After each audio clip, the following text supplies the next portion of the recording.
Peyğəmbər yatağındadır, səhabələr də yanındadır. Peyğəmbər qayıtdı ki, ay cəmaat, mən tezliklə bu dünyadan köçəcəm ha. İndi sizə elə bir söz deyəcəm ki, daha üzrünüz olmayacaq ha, üzr gətirə bilməyəcəksiniz. Nə deyəcəksən? Buyurdu ki, agah olun. Əhl-i beytimi və Quranı sizin aramızda qoyub gedirəm.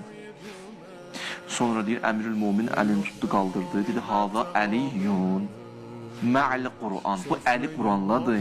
Vəl Quran mə'aliyyin. Quran da Əli ilə birgədir. Nə maraqlı sözdür. Əl-Quran mə'aliyyin və əliyyun mə'l Quran.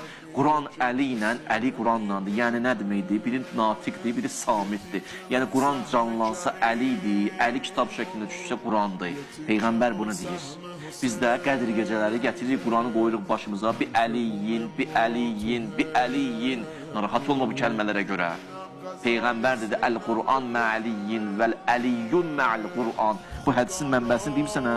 Davamı nə deyir? Və lə yəftəriqani həttə yərida aleyyəl-hoz. Qiyamətə qədər belə olacaq. Əlini Qurandan ayrı salmayın. Quranı Əlidən ayırmayın. Deməyin, həsbuna kitabullah. Kitab bizə yetər. Bunlar ikisi birlikdə sizə yetər. Bunlardan ayrı düşməyin. Bu hədis hardadır?